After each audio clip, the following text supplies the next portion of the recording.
Cronkite News starts now.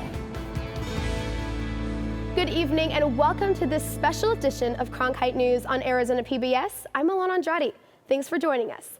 Tonight, we're taking a look at the stories from our health team, from affordable health care to the impact of coronavirus as kids return to school. A cancer survivor, Arizona seniors, and a young woman battling diabetes. They are just some of the Arizona residents who gathered at the state capitol yesterday for the Protect Our Care bus tour. Cronkite News reporter Camila Williams was there and learned more about their fight to make healthcare accessible for all. I could have died. It was a cry for help, but also a call to action. I know I'm not alone. Arizonans like me need lower drug prices now. Aisha Meza came to the Protect Our Care event at the Arizona State Capitol to tell her story. At the age of 21, I was diagnosed with type 1 diabetes. Protect Our Care is a nationwide organization advocating for lower prescription drug prices and affordable health care for all Americans. The group has been traveling the country to spotlight the stories of people like 30-year-old Meza, those who struggle to pay for care they need. I think people need to know that it's not just seniors that are struggling with affording their prescription drugs. It's also young adults like myself. Meza said she had to switch to a different and less effective insulin because her medication went up to $275 per vial. The hospital didn't really provide me with a lot of resources as far as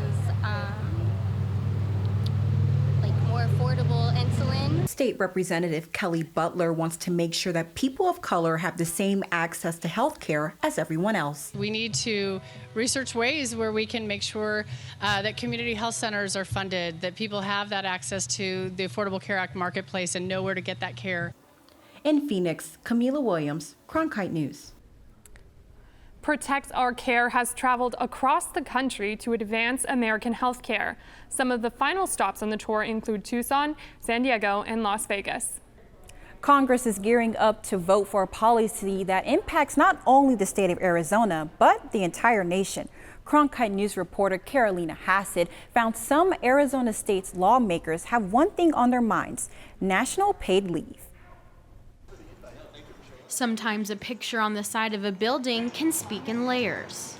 I felt a lot of empathy for the situation, and I felt that my art was in a place where I could express what they were trying to say, the different situations that families are put through, and then the resolution of if they had paid leave, how life would be. The mural you see behind me was created by Shachi Kali, and it took a little over a couple weeks. This mural represents the struggles families and especially mothers face due to certain maternity laws here in Arizona.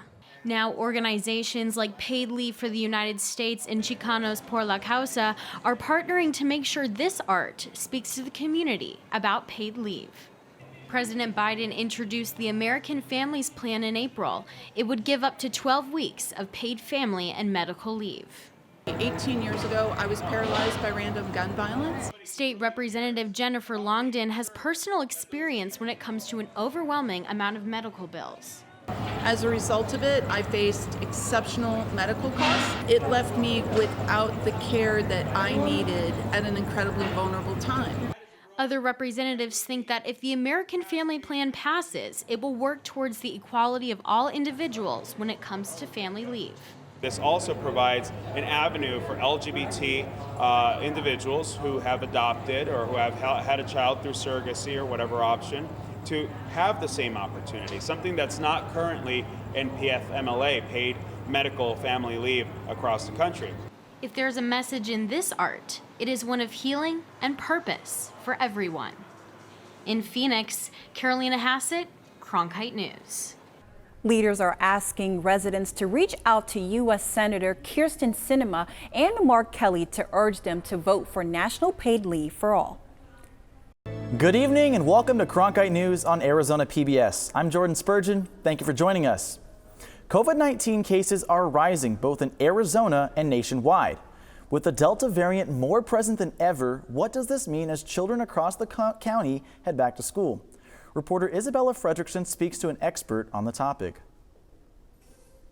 As we enter the fall and back to school season, COVID-19 numbers are surging, specifically with the new Delta variant, which has become the dominant strain across the country.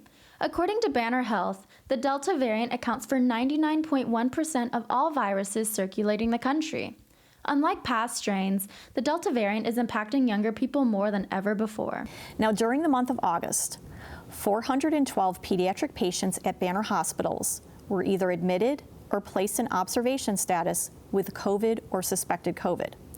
This is higher than the month prior when we only saw 174 pediatric patients that were COVID positive or suspected COVID. Children of all ages have been diagnosed with the new Delta variant. However, it has been most common in older children, according to Phoenix Children's Hospital. Throughout the pandemic, we have seen that teenagers or adolescents have definitely been contracting COVID-19 at higher rates than any of the other children. Those with pre-existing health issues are the most at risk. Those conditions include asthma, heart disease, diabetes, and obesity. However, the virus does not discriminate. That being said, we are definitely seeing healthy, unvaccinated children get sick with the disease and end up hospitalized. Doctors everywhere can agree the best way to protect against COVID-19 and the Delta variant is by getting vaccinated. And it helps protect children too young to get the vaccine. The vaccine is probably the #1 way to protect yourself against the Delta variant. With my ask for all of you, please get vaccinated as soon as possible. The vaccines are extremely effective in preventing serious illness and hospitalization. In Phoenix, Isabella Fredrickson, Cronkite News. As children attend school daily, remind them to keep their mask on, wash their hands often, social distance, and avoid touching their eyes, mouth, and nose. Throughout the week as we approach the 20th anniversary of 9/11, Arizona PBS is featuring stories that reflect on that tragic day and how it changed our lives. Today, Cronkite News reporter Camila Williams takes a look at federal health program providing treatment for conditions related to the attacks. It's been 20 years since the terror attacks in New York, Pennsylvania, and Washington, D.C. Survivors, first responders, and family members will forever be impacted by that tragic day. One program is trying to address the lingering physical and emotional effects, not just in New York, but all across the United States. A day none of us will ever forget, but hard for many to process. He doesn't speak about it. Juan Angulo was just 10 years old and living in New York when the Twin Towers fell. His cousin worked across the street from Ground Zero and has struggled with his memories from that day. Not because of his experience, more of what he saw, like dead people on the floor and the fact that he couldn't help because he himself was like trying to get away from the situation. Angulo says in the Hispanic community, talking about emotional or tragic situations can be hard, but he believes sharing makes it easier to cope. Even I getting counseling from school was something that my dad didn't approve. The World Trade Center Health Program offers help to those who lived through that day, providing screenings and treatment to first responders, survivors, and people who worked or lived near the site of the 3 attacks. We encourage people who were in the disaster area in New York City or at the Pentagon or Shanksville to reach out to the program. Brittany Rizik is the deputy director for the program. Many of the services offered relate to illnesses caused by toxins from dust and debris. Others focus on PTSD, depression, and anxiety. We have 112,000 members who receive medical monitoring and healthcare treatment. When the pandemic started, services were altered to meet the needs of its members. We very quickly put into place policies and procedures to permit telehealth. Those who live outside of the New York metropolitan area can use the nationwide provider network to find a clinic. While the program is authorized through the year 2090, Resnick says more people continue to be enrolled, and that includes patients in Arizona. Here in this state, there are anywhere from 100 to about 500 people being treated through the program. Across the nation, enrollment has steadily grown for first responders alone. Enrollment went from about 79,000 in June of 2020 to over 81,000 a year later. If you or someone you know was impacted by the 9/11 attacks, you can go to www.cdc.gov/WTC. At the Google touchscreen, Camila Williams, Cronkite News. Governor Doug Ducey signed a law that would ban mask mandates in schools for teachers and students. The difference in opinions for mask mandates in schools has led to a court hearing that started today. Cronkite News reporter Molly Hudson spoke with one of the organizations involved in the hearing and a new statewide survey. The hearing, which began today in Maricopa County Superior Court, will give plaintiffs a chance to make the case that the law banning mask mandates was unconstitutional. The Arizona School Boards Association is one of the plaintiffs in today's hearing, and they also funded a new survey that showed support for mask mandates in schools. Most communities, most school boards, most superintendents really want to be able to make decisions based on the context of our own communities. A new statewide likely voter survey by High Ground Public Affairs consultants echoes this desire. It shows the majority of Arizona voters are against Governor Ducey's law to ban mask mandates. Chris Cotterman of the Arizona School Board Association says the data really showed the political divide, but they were surprised by Republicans. There were a certain number of Republicans who thought masks should be required, but there were more Republicans and independents really that thought that districts should be able to make their own decisions, which tells us that we're in the right position here. The survey shows that 53% of likely voters think that local governments and school districts, including charter schools, should be able to decide what is best for their community regarding mask requirements. We really care about our students, their health, their safety, our teachers, our staff, and that we're trying our best to keep our students in person learning. The judge in today's hearing said she will take the case under advisement and have a decision before the law is enacted on September 29th. In the studio, Molly Hudson, Cronkite News. Flu season is right around the corner and vaccines are readily available. But a recent study found that vaccination rates in Arizona are far below average. Cronkite News reporter Rudy Cavazos takes a look at the numbers. A new report from Wallet Hub says that Arizona is behind most states in a number of different vaccinations, including the flu vaccine. In fact, Arizona ranks at the bottom, 48th in terms of states that vaccinate the most. Taking a look at influenza, for instance, Arizona ranked 45th for coverage among adults and 41st for coverage amongst children ages 6 months to 17. Even looking at tetanus vaccinations, Arizona was still low ranking, 40th among coverage among adults.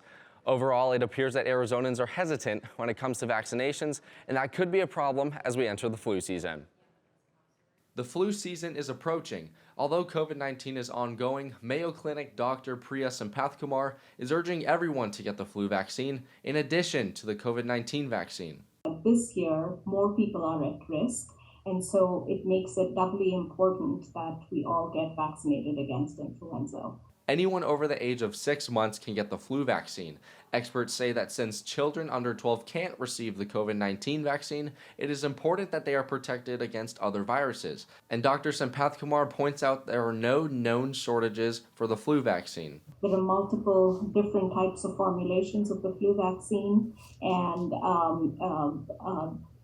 again, there should be plenty of supplies. Although a recent Wallet Hub study ranked Arizona low for influenza vaccinations among adults, Dr. Sampathkumar says that increasing community accessibility could bring those rates up. Having drop-in places where you can get it, having it available in grocery stores. Experts suggest another way to bring up vaccination rates is to have sites available at public education facilities. A number of school districts have been hosting COVID-19 vaccinations, and these may be locations for flu vaccination sites in the future. At the Google touchscreen, Rudy Cavazos, Cronkite News. Cronkite News reporter Alyssa Stoney talked to local organizations about what they're doing in honor of those who lost their lives that day. As the 20th anniversary of 9/11 approaches, community members are trying to find ways to honor those who lost their lives by giving back to the community. I talked with two Valley organizations hosting events on Saturday in memory of 9/11. 20 years ago, the country faced a tragedy that will always be remembered. But after that day, the country came together as one. Despite their differences, to remember and honor those who lost their lives. And I think the family members of people who died on that day just wanted to find a way to kind of capture that spirit of unity and compassion. 9/11 Day was nationally founded in 2002 and brought to Phoenix in 2018 as a food packing event. We really do believe that service is the best way to honor what happened who we lost on September 11th. The organization aims to pack 200,000 meals to be donated to St. Mary's Food Bank and United Food Bank. That brings together people from different backgrounds who have different perspectives and helps us all focus on a common goal. Another organization in the Valley is helping community members give back on 9/11 by hosting an event where they can donate these guys to the Trauma Teddy program. They use the teddy bears as a tool to connect with them, and if the child's hurt, to help them settle their anxieties. It calms their blood pressure down some. This year, the celebration of National Teddy Bear Day falls on 9/11. Valerie Berner, founder of the Glendale event, says some of the first responders who volunteer at the event were personally impacted by the attacks.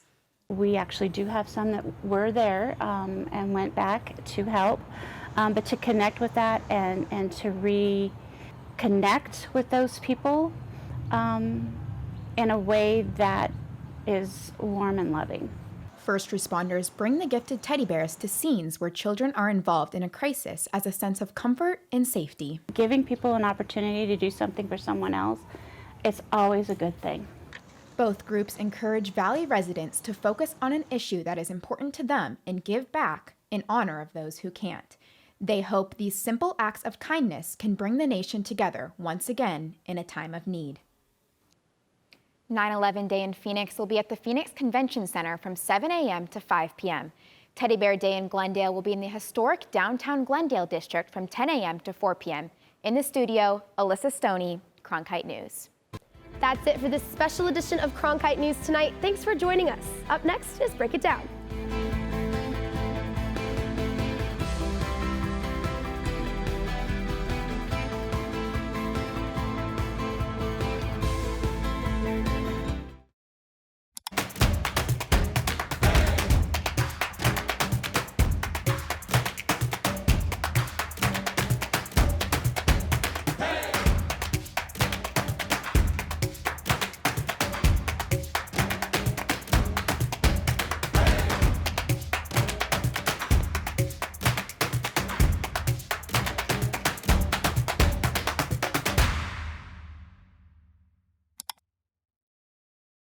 I was so excited when I learned that I was going to be the next moderator of Washington Week.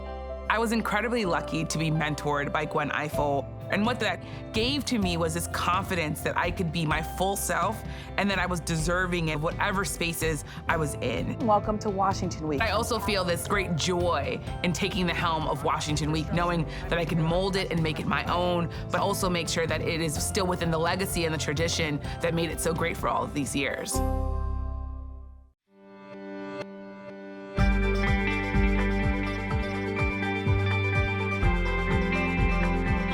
Break It Down is brought to you in part by Mayo Clinic and viewers like you.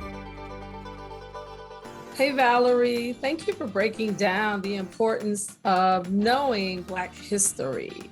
So let me preface by saying Black history is American history. Black history is important for everyone to know, not just Black Americans.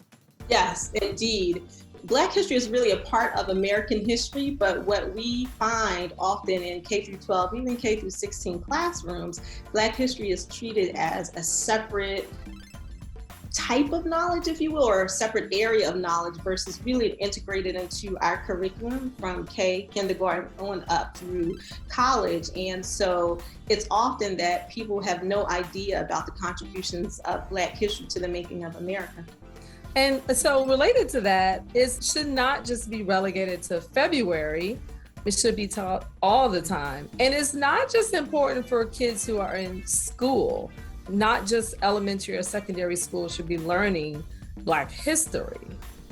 Yeah, you know, Eleanor, for a while, I'm not sure who coined the term. There was a term, Black History 365. I'm not sure if it was Tom Joyner or McDonald's or one of them, but this idea that Black history happens every day of the year, not just during February. So there's living Black history, there's Black history that's in the textbooks from past periods of time, all equally important to where we are today as a country, as a society.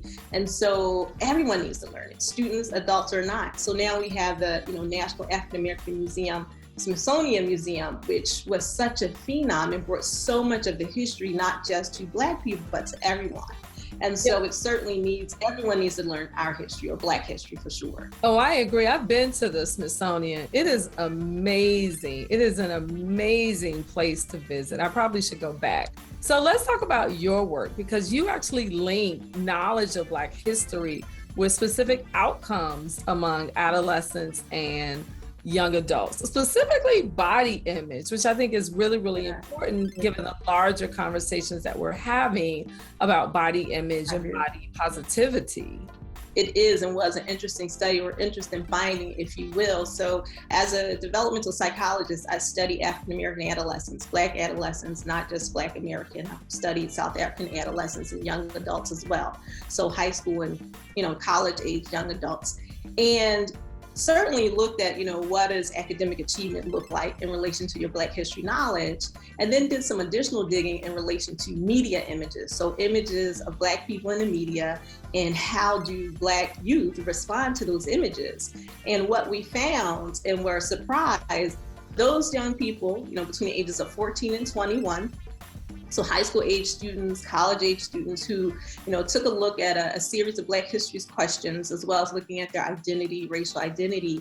Those students with higher Black history scores, when we asked them about ideal body images, so when they look at media images and go to media for body ideals, which of those young people were more likely to buy into media shaped body image ideals? And what we found, interestingly enough, was those young people with higher Black history scores in general were less likely to identify with the media-based body image ideals. That's really important. We did have one interesting finding, though. Those young people who had sort of internalized racism scores, so in terms of looking at their racial identity, racial socialization messages, there were a group of Black young people, they had decent Black history scores, but if they had internalized negative messages about Black people, they were more likely to endorse or believe those media-based body image scores. So that was really interesting for us, and continues to be interesting for us to figure out what's this relationship between Black history and not just the academic learning. And body image is the place we need to pay attention to, especially with the dysmorphication and also the obesity rates of Black youth today. I find it fascinating, and I'm not surprised that Black youth who have high levels of internalized racism are more likely to believe, right, the thin ideal. Do you think that's related to the fact that within the Black community, you're more likely to see diverse body images? A lot of famous Black women are not the skinny ideal or the skinny type. You have Lizzo. I love Lizzo. Yes, I get so excited about this topic. I'm Black history, but certainly body image as a Black woman myself. So there is, in terms of media-based images, whether we're talking about actors or musicians, which these days are blending and the lines are blurring, what we are finding is that there's phenotypic diversity. Even if you go back generationally and look at syndicated television, whether it's an hour-long drama or a half-hour sitcom, there's always going to be an obese woman. There's sometimes going to be a chubby child. There's going to be really skinny, svelte women. So, and then what's related to that is that Black children tend to watch shows that feature Black actors and actresses. And so they're seeing and have seen a phenotypic diversity that when you compare to mainstream shows that feature white actors and actresses, most of them are the slim ideal, right? They're very slim. So if you compare a sitcom that's similar, let's say, to a majority white cast to a sitcom of majority Black cast, there's going to be more skin diversity, as you said, hair texture diversity, and particularly for the women, more physical diversity, but also for the men. And so I do believe that, that internalized racism, and what we mean by that is those young people who believe negative messages about Black people apply to them, they are going to aspire to that ideal because they're not going to be associated with something Black. So then they are going to say, I need to be thin, I need to be svelte, I need to have a particular hair texture, compared to those who see all types of Black women in televised or media-based spaces. Exactly. And I mean, we don't have time to unpack this, but I would imagine that adoption of a white sort of body image standard is probably related to eating disorders, which unfortunately are increasing among adolescent populations, even Black adolescent populations, though really, really small. So. it's small, but also among young adult women, Black women who are in corporate environments where they're minoritized, if you will. So that's a sad reality. Right. I mean, our study is early, it's exploratory. We like to do more and hopefully be able to have a larger statement. But certainly, I do believe is associated with that preference and what you're exposed to, the messages you receive, the knowledge you have about Black people and yourself. And then we also have to think right now in the media in terms of those artists who are performance artists. Certainly we want to shout out Lizzo. I love Missy Elliott. She even, paid tribute to Missy Elliott. But for the most part, in terms of the hip hop genre, which is really the genre everyone's buying into right now, there's a particular body type, right? It's more that Coke bottle body type. So there's not as much diversity there. So I do think that there is also some of that influence that's creeping in, whereas in an earlier genre of music, across hip hop, across R&B, across nouveau music, you would see different body types of those artists who were elevated. Well, thank you, Valerie. Thank you for breaking down the importance of Black history. Yeah. Black history, all for all areas and intents and purposes. So let's not just stop at the textbooks. Let's think about it in every area of a young person's life. Thanks so much.